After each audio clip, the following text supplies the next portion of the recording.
చూసుకున్నాం. లూకా సువార్త 23వ అధ్యాయం 34వ వచనం నేను చదువుతాను, మీరు వినండి. లూకా సువార్త 23వ అధ్యాయం 34వ వచనం. యేసు, తండ్రి, వీరేమి చేయుచున్నారో వీరెరుగరు కనుక వీరిని క్షమించమని చెప్పెను.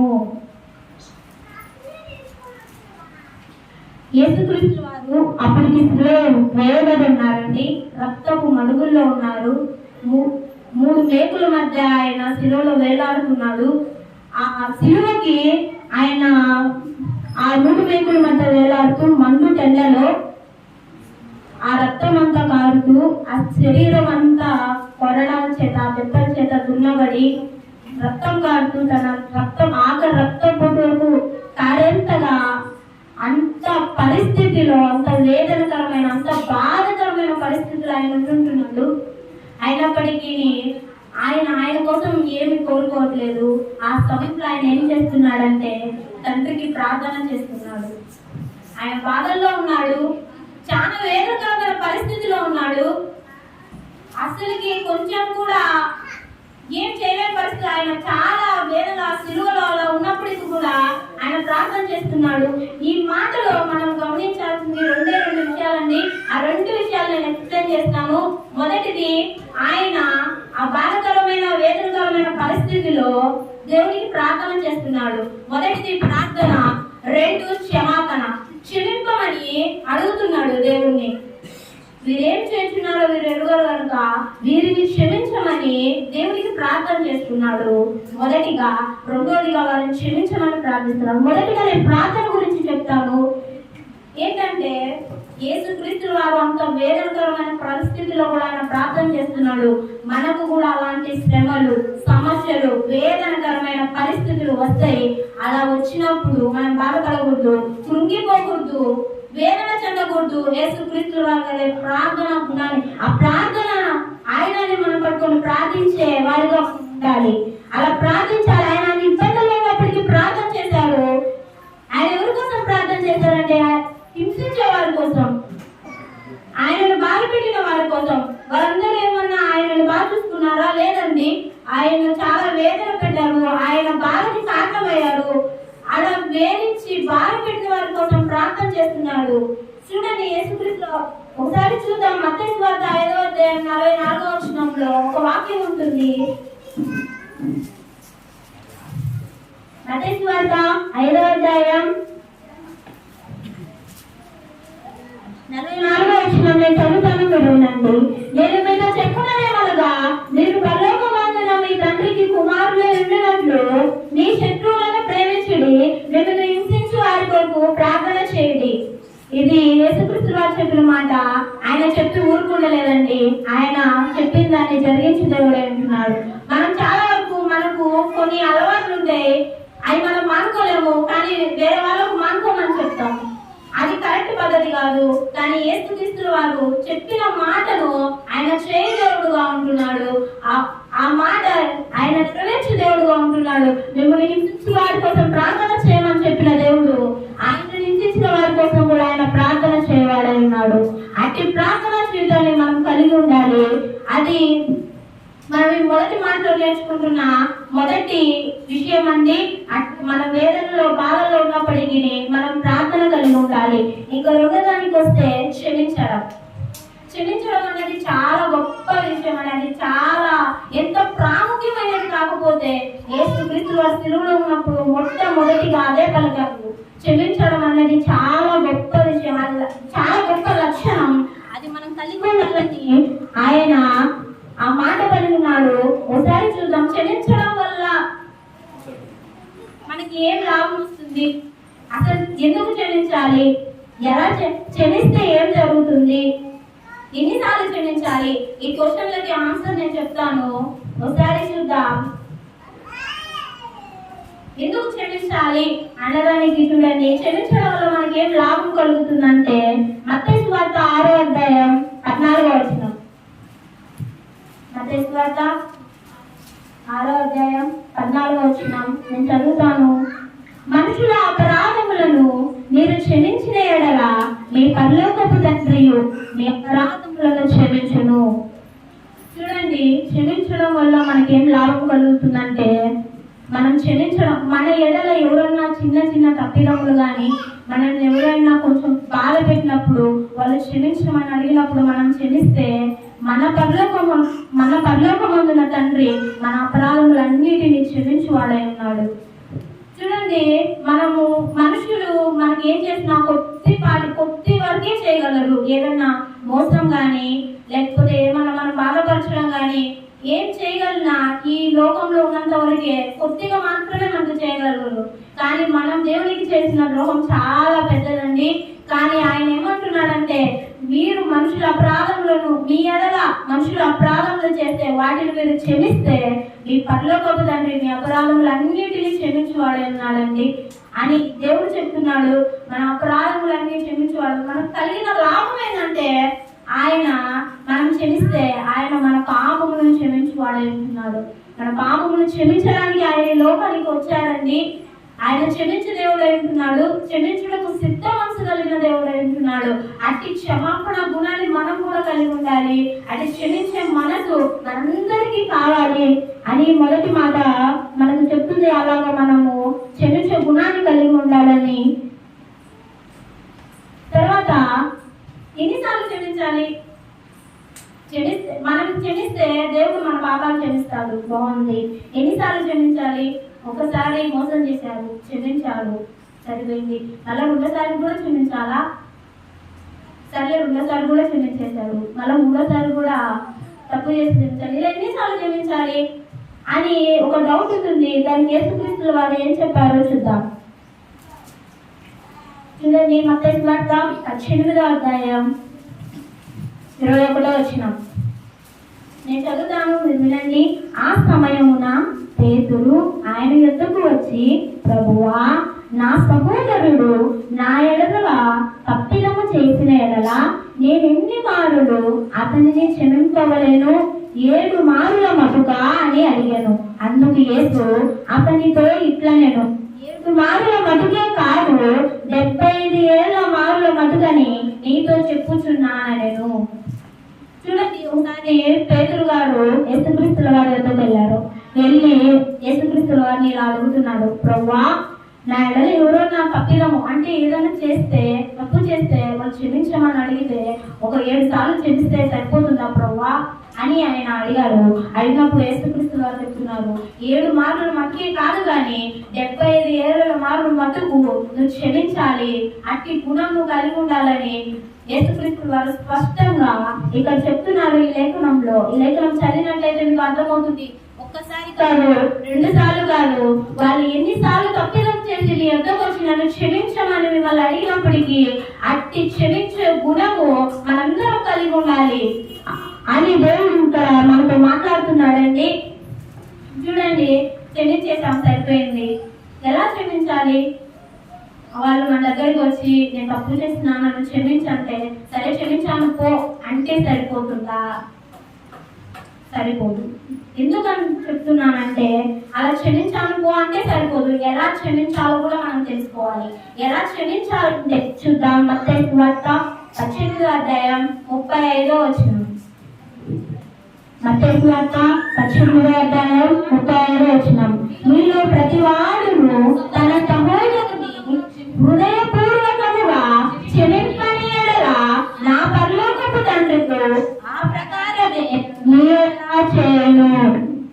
ఎలా క్షమించాలని చెప్తున్నారంటే, హృదయపూర్వకముగా హార్ట్ఫుల్గా క్షమించాలి. వాళ్ళు చేసిన దాన్ని మనసులో పెట్టుకుని పైకి క్షమించినట్టు సరే క్షమించానని మనసులో పగ, కక్ష, క్రోధం పెట్టుకుంటే అది క్షమించడం కాదు. అలా క్షమించమని యేసుక్రీస్తు వారు చెప్పట్లేదు. ఇక్కడ స్పష్టంగా రాయబడింది, హృదయపూర్వకంగా క్షమించాలి.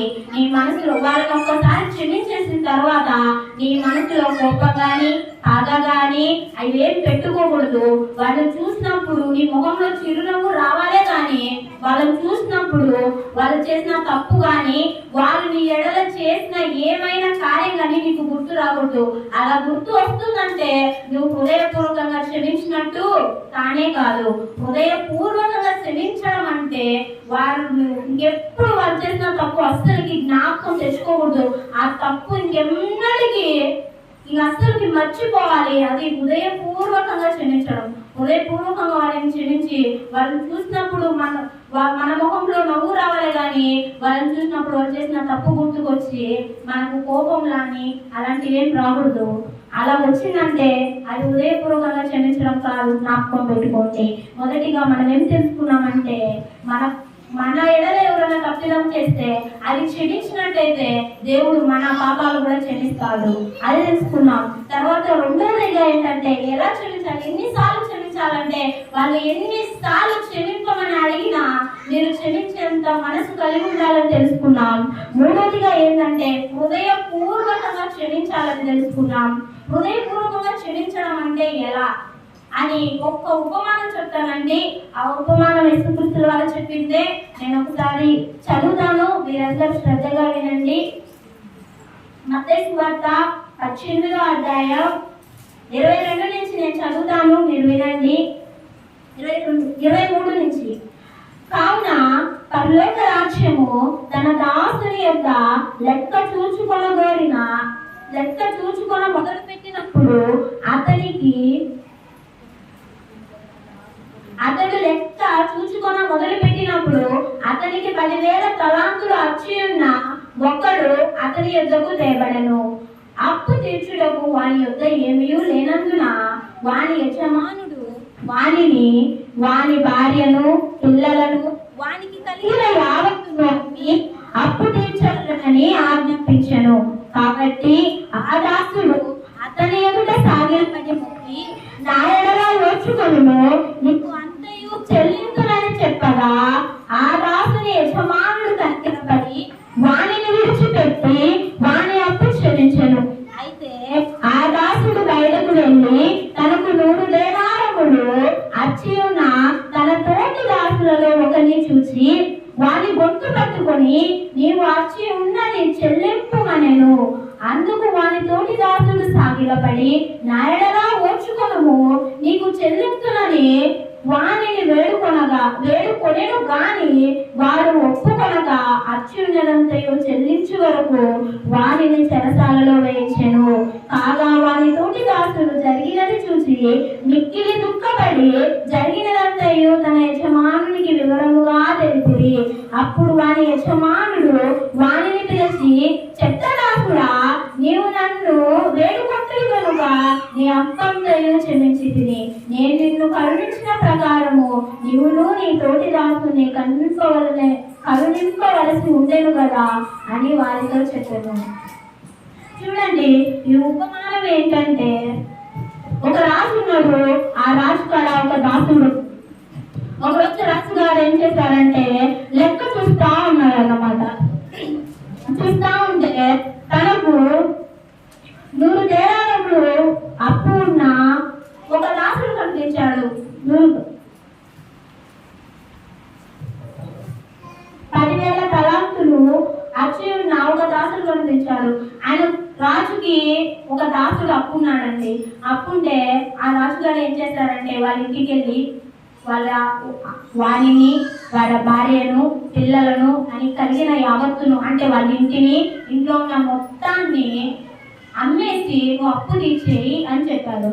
అలా చెప్పినప్పుడు ఈ దాసుడు ఏం చేస్తాడంటే ఆయన కాళ్ళ మీద పడి, రాజా నన్ను క్షమించు, నా ఎడల ఓర్చుకో, నీ అప్పంతా చెల్లిస్తా, కొంచెం టైం ఇవ్వని ఆయనను బ్రతిమాలుతాడు. అలా బ్రతిమాలినప్పుడు ఆ రాజు కనికరపడి ఆయన అప్పంతా చెల్లించకుండానే చెల్లించేస్తాడు. అస్సలకి ఏం నువ్వు కట్టద్దు అని ఆయనకు ఆ దాసుని క్షమించి తన భార్యను, తన పిల్లలను, తన కలిగిన యావత్తును ఏమి తీసుకోకుండా క్షమించేస్తాడు మొత్తాన్ని. అలా క్షమించి, ఇందాక చెప్పాను కదా, హృదయపూర్వకంగా క్షమించడం అంటే ఆ రాజును చూస్తే మనకు అర్థమవుతుంది, ఆయన దాసుని ఎడల ఎంతో కనికరపడి హృదయపూర్వకంగా దాసుని క్షమించాడు. తర్వాత ఆ దాసుడు ఏం చేశాడంటే బయటికి వెళ్ళాడు. బయటికి వెళ్ళి తనకు తోటి దాసుడు, తన పక్కింటి వాళ్ళ అనుకుని తోటి దాసుడు ఎదురు వెళ్ళి ఏం చేశాడంటే తనకు అప్పున ఆ దాసుని దగ్గరికి వెళ్ళి తోటి వ్యక్తి దగ్గరికి వెళ్ళమనంటే, నువ్వు నాకు అప్పు ఉన్నావు కదా, నువ్వు అప్పు తీర్చాలి, ఖచ్చితంగా అప్పు తీర్చేసే, నువ్వేం చేస్తావో నాకు తెలియదు, నా అప్పు నాకు తీర్చాలి అని అంటున్నాడు. అప్పుడు ఆ తోటి దాసుడు కూడా ఏం చేశాడంటే, నాయడగా ఓర్చుకో, ప్లీజ్ నాకు కొంచెం టైం, నేను కొన్ని రోజుల కదా నీ అప్పు తీరుస్తాను చాలా బతిమలాడతాడు. బతిమలాడినప్పటికీ ఆ తోటి దాసుడు ఆయన అస్సలకి ఒప్పుకోడు. నువ్వు అప్పంతా ఖచ్చితంగా ఇవ్వాల్సిందే, ఇవ్వకపోతే నేను చెరసాలలో వేసిస్తానని అతన్ని చెరసాలలో వేసేస్తాడు. ఇదంతా ఒక వ్యక్తి చూస్తాడు. చూసి జరిగిందంతా వెళ్ళి రాజుకి చెప్తాడు. రాజు చెప్పినప్పుడు ఆ రాజు అన్న మాట చాలా బాగుంటుందండి. చెడ్డదాసుడా, నీవు నన్ను వేడుకుంటేవి కనుక నీ అప్పంతయు క్షమించి నేను నిన్ను కరుణించిన ప్రకారము నీవు కూడా నీ తోటి దాసుని కరుణించవలను కదా. నిజమే కదా, రాజు ఒక్క రూపాయి కూడా చెల్లించిన అవసరం లేకుండా తన మీద కనికరపడి అప్పంతా చెల్లించిన అవసరం లేదని చెప్పి వదిలేశాడు. కానీ ఈ దాసుడు ఏం చేశాడంటే తనకు కొంత మాత్రమే అప్పున ఆ దాసుని క్షమించలేకపోయాడు. క్షమించలేక బాధించబడాలంటే చెరసాలకి ఆయన అప్పగించారు. దేవుని ఎదుట మనం కూడా అలాగే ఉన్నామేమో ఒక్కసారి జ్ఞాపకం తెచ్చుకోండి. దేవుడు రాజును పోలి ఉన్నాడు. మనం ఎప్పుడు క్షమించమని అడిగినా ఆయన క్షమించడానికి సిద్ధమైన మనసు గలవాడుగా ఉన్నాడు. మన పాపాలన్నిటినీ మరెన్నడూ ఆయన జ్ఞాపకం తెచ్చుకునే దేవుడు కాదు. ఆయన నిజంగా క్షమించడానికి సిద్ధ మనసు కలిగిన దేవుడు. హృదయపూర్వకంగా మన పాపాలు క్షమించేవాడు. మరెన్నటికి మన పాపాలు గుర్తు తెచ్చుకోడండి. కానీ మనం ఎలా ఉన్నామంటే ఆ తోటి దాసుడు వల్ల ఉన్నాము. ఆ దాసుడు ఏం చేశాడంటే రాజు తన ఏదో కనికరపడ్డాడు. కానీ ఈ దాసుడు ఏం చేశాడంటే పక్క దాసుని మీద కనికర పడలేకపోయాడు. అప్పు చెల్లించమని, ఖచ్చితంగా నువ్వు చెల్లించాల్సిందే అని చెప్పి చెరసాలకు అప్పచెప్పాడు. అది మంచి పద్ధతి కాదు. మనం క్షమాపణ పొందినప్పుడు మనం కూడా క్షమించే గుణం కలిగి ఉండాలి. అలా క్షమించినప్పుడు మనకు కలిగిన మేలు, నేను ముందు చెప్పాను, క్షమించబడితే మనము క్షమింపబడతాం దేవుని ఎదుట. అలాగే ఇన్ని మాటలైనా క్షమించగలిగేంత మనసు అందరికీ కలిగి ఉండాలి. హృదయపూర్వకంగా క్షమించాలి. రాజు క్షమించినట్టు చాలా అప్పున్నాడండి ఆ దాసుడు. కానీ రాజు ఎంతో జాలి హృదయం కలిగిన వాడు. అవసరం లేదు, నువ్వు అసలు ఏం ఒక్క రూపాయి కూడా కట్టనవసరం లేదు, వెళ్ళని తన భార్యను, తన పిల్లలను, ఇంటి వారిని అందరినీ వదిలిపెట్టేశాడు. ఎంత గొప్ప మనసు కదా. అలాంటి గొప్ప మనసే మన యేసుక్రీస్తులో కలిగి ఉన్నారు. తనను బాధించేవాడు, తనకు వేదన కలుగజేసిన వారిని కూడా క్షమింపమని అడుగుతున్నాడండి. తండ్రికి ప్రార్థన చేయవాడు అంటున్నాడు. ఎంత గొప్ప మనసు కదా. అట్టి మనసు మనమందరం కలిగి ఉండాలి. మనల్ని ఎవరన్నా నలుగురిలో ఉన్నప్పుడు తింటేనే, ఒక మాట అంటేనే మనం పడం కదా, చాలా కోపం వచ్చేస్తుంది మనకు. కానీ అందరి ముందు ఆయనను చెరసాలతో ఆయనను ఎంతో కొట్టి వేదన చేసి ఆ సిలువ వేసి దూషించి మొహాన ఉమ్మి వేసి అన్ని చేసినప్పటికీ ఆయన ఆడ పలికిన మొదటి మాట ఏంటంటే, 7 మాటల్లో పలికిన మొదటి మాట, తండ్రి వీరేమి చేస్తున్నారో వీరు ఎరుగరు కనుక వీరిని క్షమించమని చెప్పాడండి. ఎంత గొప్ప మనసు, అంత గొప్ప మనసు మనం కూడా కలిగి ఉండాలని ఈ గుడ్ ఫ్రైడే రోజు ఈ ఒక్క మాటే కదండి, మిగతా 6 మాటలలో కూడా మనము తెలుసుకోవాల్సిన, మనం కలిగి ఉన్న లక్షణాలు ఉన్నాయి. అన్ని శ్రద్ధగా విన్నాం. ఈ మొదటి మాటలో 2 విషయాలు. మొదటిగా తండ్రికి యేసుక్రీస్తు వారు ప్రార్థన చేయడం. మనం కూడా కష్టాల్లో వేదనలో ఉన్నప్పుడు దేవునికి ప్రార్థన చేయాలి, కృంగిపోకూడదు. రెండోదిగా ఏంటంటే క్షమించే గుణం. ఆ క్షమించే గుణాన్ని మనం కలిగి ఉండాలని, దేవుడు అతి గొప్ప మనసు మనకు అనుగ్రహించాలని ప్రార్థన చేసుకుందాం. ఈ కొద్ది మాటలు దేవుడు గురించిన గాక. ఆమేన్ ఆమేన్. అవకాశం ఇచ్చిన అందరికీ వందనాలు. మరి సమయంలో మన సభ స్పీకర్ గారు వచ్చి ప్రార్థన చేస్తారు.